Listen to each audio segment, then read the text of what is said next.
सबसे पहले आपको बताएं कि पाकिस्तान की दरखास्त पर अमरीका ईरान जंग बंदी में तोसी, खित्ते में अमन के लिए पाकिस्तान का मौसर तरीन किरदार। पाकिस्तान की एक और बड़ी सिफारती कामयाबी, सदर ट्रंप ने कहा कि वज़ीर आज़म और फील्ड मार्शल की दरखास्त पर जंग बंदी का वक्त बढ़ाया, मुज़ाकरात की कामयाबी तक सीज फायर रहेगा। अमरीका को मुज़ाकरात के लिए ईरानी जवाब का इंतजार है। बिल्कुल, ट्रंप का अपने हुर्मुज़ की नाकाबंदी खत्म ना करने का ऐलान। खित्ते में अमन के लिए पाकिस्तान के किरदार पर हम बात करेंगे। हमें ज्वाइन कर चुका है हमारा पैनल, जौहर सलीम साहब हमारा साथ देंगे, इसके अलावा आबिद लतीफ़ साहब हमें ज्वाइन कर चुके हैं। आप दोनों का बेहद शुक्रिया। जौहर साहब, आपसे गुफ्तगू का आगाज़ करेंगे, बहुत शुक्रिया वक्त देने के लिए। कहिएगा, खित्ते में अमन के लिए पाकिस्तान के किरदार को आप कैसे देखते हैं? स्पेशली सदर ट्रंप भी इस बात को अब एतराफ़ कर रहे हैं, इस बात को एक्सेप्ट कर रहे हैं कि वज़ीर आज़म और हमारे फील्ड मार्शल की दरख्वास्त पर जंगबंदी में उन्होंने तौसीह की है। तो दैट्स मीन एक और अच्छा गुड साइन है कि हमारे वज़ीर आज़म और हमारे फील्ड मार्शल की जो सालिसी का किरदार है वो एक दफ़ा फिर से दुनिया के सामने आया और उनकी बात, उनकी दरख्वास्त मानी गई। जी बिल्कुल, पाकिस्तान का किरदार तो लॉडेबल भी है और जाहिर है कि इस वक्त पिवटल भी है, जिसकी यानी कि इसकी बहुत ही तौसीफ भी हो रही है और साथ ही साथ बहुत ही अहम भी है।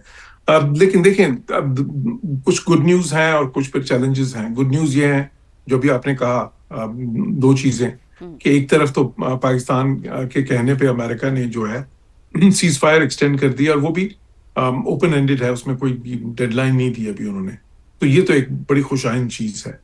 अब दूसरी तरफ जो है ईरान की तरफ से भी एक बयान अभी आया है, उनके जो एम्बेसडर हैं, उनके सफीर जो हैं यूनाइटेड नेशंस में, अक़वाम मुत्तहिदा में, उन्होंने ये कहा है कि जी ईरान मुज़ाकरात की तरफ आ सकता है अभी, अगर जो है आप ब्लॉकेड हटा दें तो चलें।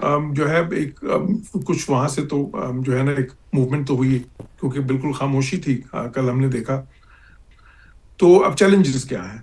देखिए, चैलेंजेस ये हैं कि इस वक्त उनके पास, ईरान के पास एक प्रपोजल है अमेरिका की तरफ से, क्योंकि वो जो सारी चीज़ें थी ना, बहुत से जो मुबसरीन ये समझ रहे थे कि जी सब चीज़ों पे इत्तेफाक हो गया है, तो अब तो जी बस एक रस्मी है, आना है और शायद आके तो बस एक दस्तखत हो जाएंगे।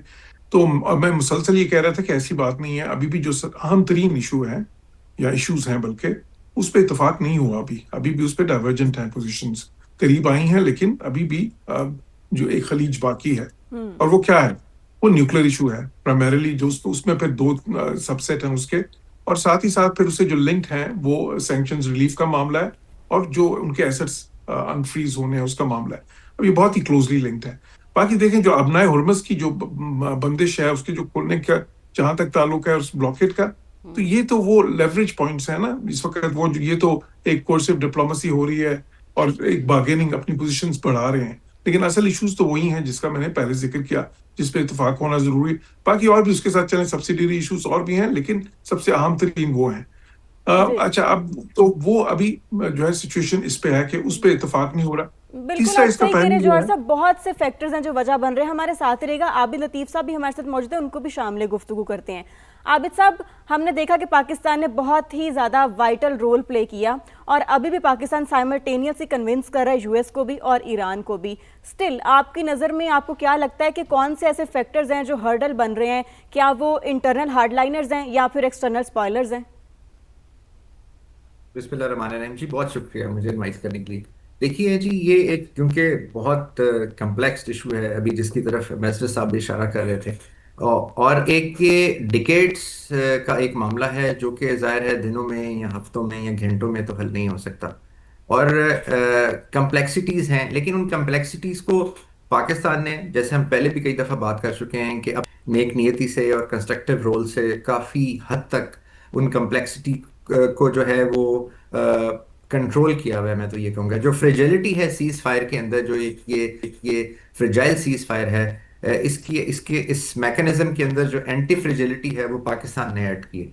लेकिन देखें, ये अब मामला, एक तो जैसे अभी जौहर साहब भी कह रहे थे कि जो स्टेट ऑफ हुर्मुज़ का मामला है वो ईरान ने क्लियर कर दिया है कि जब तक के जो अब स्टेट ऑफ हुर्मुज़ के भी क्योंकि दो हिस्से हो चुके हैं, आई मीन उस पूरी जो आप कह लीजिए कि उस जोग्राफिकल एंटिटी के, एक तो वो है जो कि हुर्मुज़ आइलैंड से लेकर और पीछे की तरफ जहाँ पे गल्फ स्टेट्स हैं वहाँ तक जाता है, और उसकी वो लेंथ है जो कि करग आइलैंड तक और उससे पीछे भी जाता है, इराक को टच करता है, बहरीन और कुवैत और कतर ये जगह बीच में आती हैं। और दूसरा हिस्सा इसका वो है जो गल्फ ऑफ ओमान वाला हिस्सा है, तो उसको امریکہ نے بلاکیٹ کر دیا ہوا ہے اور یہ حصہ جو ہے وہ ظاہر ہے ایران کے کنٹرول میں ہے. اب ایران کی شرط یہ ہے کہ وہ دوبارہ ریزیوم کرے گا جب امریکہ جو ہے وہاں سے یہ بلاکیٹ ختم کرتے.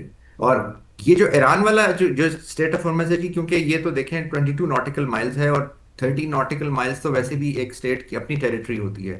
تو یہ تو ایران کہتا ہے کہ جی یہ میرا نیشنل واٹرز ہیں، لیکن وہ جو گلف آف عمان ہے، ایران یہ کہتا ہے کہ وہ تو انٹرنیشنل واٹرز ہیں، اس کو آپ بلاکیٹ نہیں کر سکتے. اور پھر آپ اگر اس کا کوئی بلاکیٹ ہونا ہے، اس کے اوپر کوئی یونائٹڈ نیشن ریزولوشن ہے، کوئی یونائٹڈ انٹرنیشنل سیکیورٹی جو انٹرنیشنل لیگل آرکیٹیکچر ہے اس کی کیا اس کے اوپر انجیکشن ہے، تب تو وہ ہو سکتا ہے. اور پلس وہ پوری دنیا کو اور پرٹیکولرلی جو اس ریجن کی اور پاورز ہیں ان کو وہ ایریا افیکٹ کرتا ہے. اس لیے یہ جو اس وقت ایز سچ جو یہ کنفلکٹ ہے، یہ میرے خیال میں، میری اپنی رائے میں as a student of geopolitics, یہ زیادہ کمپلیکیٹ ہو گیا ہے. لیکن نیور دا لیس اچھی بات یہ ہے کہ یہ پروسیس نہیں رکا ہے جی، یہ پروسیس آن گوئنگ ہے. خدا نہ خواستہ یہ بریک ڈاؤن نہیں ہوا ہے، بلکہ اسی پروسیس میں جو اس کی جو ڈیٹ پڑ گئی ہے، جس کے اندر اب بات چیت ہو سکتی ہے، بات چیت ہو رہی ہے اور کوشش کی جا رہی ہے. جیسے ہمارے پرائم منسٹر صاحب نے بھی کہا کہ ایک کنسٹرکٹیو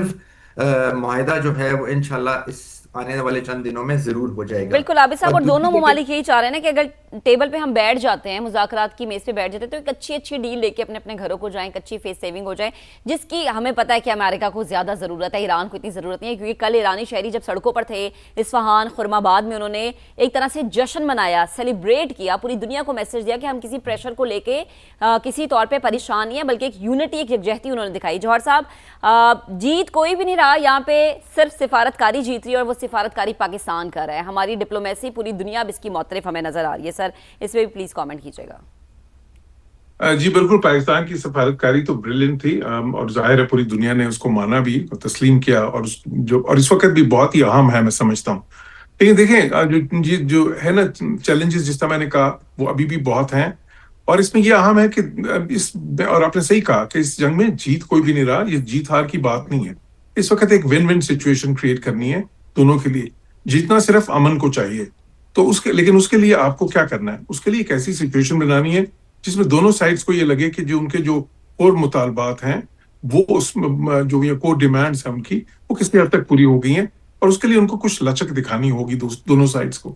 کیونکہ اگر وہ گیو اینڈ ٹیک نہیں ہوگا، اگر کوئی بھی سائڈ یہ کوشش کرے گی کہ کوئرسو ڈپلومیسی کے ذریعے وہ اپنی منمانی جو ہے نا کر لیں، اس وقت اپنی شرائط پوری طرح سے تسلیم کرا لیں، تو وہ ہو نہیں سکتا. اس میں پھر یہ بات جون سی ہے، یہ مشکلات کی طرف جا سکتی ہے. اس لیے یہ اہم ہے اس وقت سب سے پہلے تو یہ کہ مذاکرات کی میز سجے. اب دوسری یہ کہ جو کور ایشوز ہیں اس پہ اگر شروع میں ایک جو ہے نا ایک بہت جامع اگریمنٹ ہونا تو مشکل مجھے نظر آتا ہے بالکل شروع میں، لیکن کم از کم کوئی ایک ایم او یو ہو جائے، ایک فریم ورک اگریمنٹ ہو جائے، تو اس کے بعد جو باقی پھر امور ہیں ان پہ ایک اسٹرکچرڈ ڈائلاگ جو ہیں ایکسپرٹس کے ذریعے وہ کنٹینیو کرے. لیکن اس سے پہلے دو چیزیں، ایک سیز فائر پرماننٹ ہو جائے، اور دوسرا یہ کہ جو ابنائے ہرمز ہے اس کو مکمل کھول دیا جائے. کیونکہ یہ دونوں چیزیں ہوں گی تو پھر جو ہے نا میں سمجھتا ہوں یہ وہ کانفیڈنس بلڈنگ میجرز ہیں جو مذاکرات کے لیے ایک سازگار ماحول اس کے لیے فراہم کر سکتے ہیں. اور اس پہ دونوں جو فریقین ہیں اس وقت ان کو دونوں کو اس پہ آنا چاہیے. بالکل جوہر صاحب، یہی والا پوائنٹ جو ہے نا میں عابد صاحب آپ کی طرف لے کر آؤں گی. جسے جوہر صاحب کہہ رہے تھے کہ بہت سے کور ایشوز ہیں، اور ان میں سے ایک جو سب سے اہم کور ایشو ہے وہ ہے آبنۂ ہرمز کی بندش، جس کو ابھی بھی برقرار رکھا گیا ہے. ایسے میں اس سچویشن میں اب دونوں فریقین کے پاس نیگوسیشن کے لیے کیا آپشنز ہیں؟